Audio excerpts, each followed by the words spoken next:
Olá, se você não me conhece ainda, eu sou Fernando Tunga, pastor da Igreja Presbiteriana do Brasil. Mais uma vez passar aqui para falar de um dos temas mais controvertidos na doutrina cristã. Esse é o tema do livre-arbítrio e livre-agência. Eu começo com livre-agência e depois livre-arbítrio.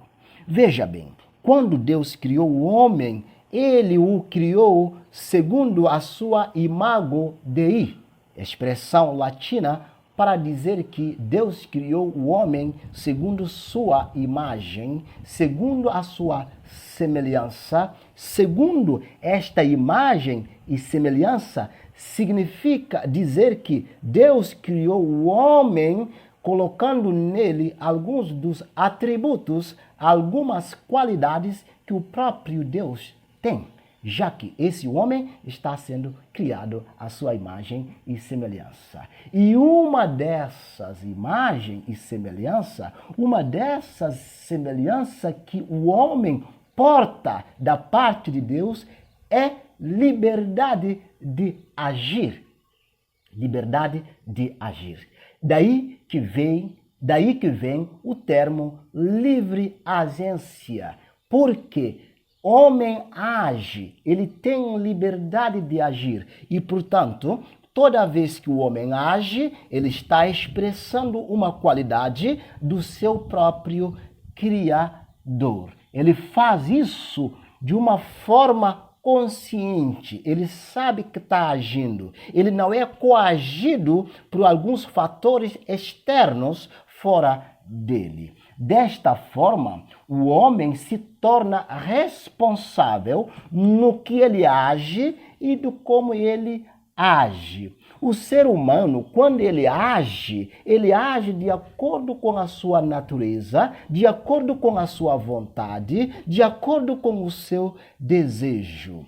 Neste sentido, entretanto, podemos e devemos admitir que Adão tinha livre agência, ele agia antes e depois da queda. Ele continuou tendo liberdade de agir. E nós que somos descendentes, progenie de Adão, continuamos também tendo livre agência, liberdade de agir em todas as coisas que nós fazemos, agimos de acordo com nossas vontades. Neste sentido, a teologia calvinista admite que o ser humano não perdeu livre agência em nenhum sentido.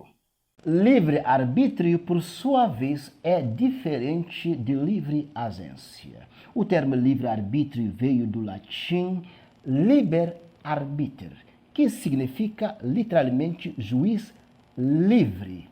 Neste sentido, o termo é aplicado ao homem para dizer que o homem é um juiz livre para decidir o que ele deve fazer, se fazer coisas certas ou fazer coisas erradas.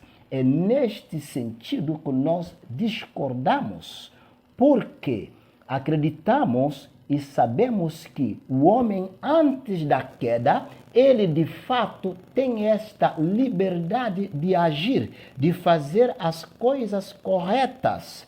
Mas esse livre-arbítrio, Adão viveu somente antes da queda. Pós-queda, ele não tem mais esse livre-arbítrio, e todos nós que somos descendentes e progenie de Adão não temos esse livre-arbítrio. Não temos esse livre-arbítrio, mesmo que nós desejássemos e planejamos para fazer as coisas corretas, as coisas certas, nós falhamos. Falhamos porque a nossa natureza agora é uma natureza decaída, é uma natureza corrompida. Nós agora só inclinamos para o mal.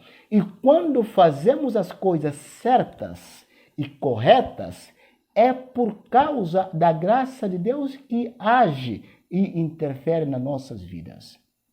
Quando fazemos coisas certas, não fazemos-las baseada em nossa própria natureza, porque a nossa natureza é inclinada para o mal. Quem nos influencia para fazermos coisas boas, e quando fazemos essas coisas boas, é pela influência da graça de Deus.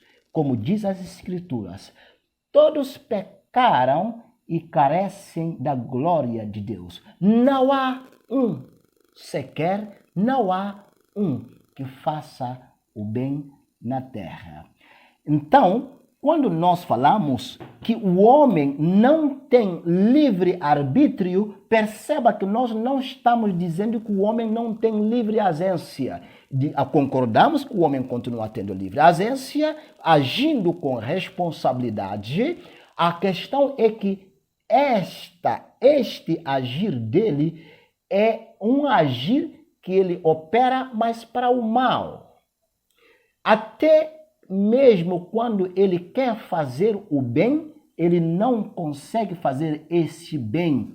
Ele pode até planejar, ele pode até fazer todos os cuidados, mas em todo o máximo de seu cuidado, de cautela, ele também comete várias vezes os erros, as falhas, as coisas que ele não queria fazer, ele faz.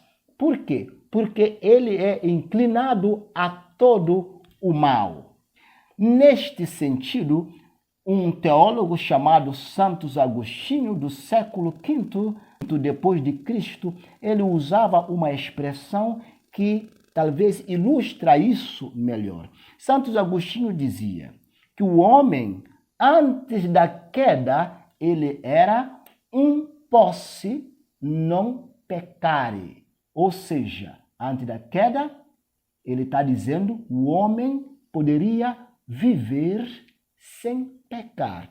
Posse non peccare. Expressão latina para dizer que o homem poderia continuar vivendo sem pecar, isto é, antes da queda, se guardasse essa ordem de Deus. Mas, por outro lado, Agostinho usa outro termo, que é: o homem tornou-se non posse non peccare. Quer dizer, o homem tornou-se um ser que não pode viver sem pecar, por causa da sua natureza corrupta. Então, o homem vive sem livrar-se do pecado. Mesmo que ele não queira, ele comete o pecado. É por isso que nós entendemos que o homem não tem essa liberdade, ele não está livre, ele não tem livre-arbítrio, porque o pecado atrapalha ele não está livre de fazer escolhas certas, ele não consegue, por causa da natureza pecaminosa que está nele. Eu quero saber o que você pensa. Deixe o seu comentário para eu saber a sua opinião sobre isso.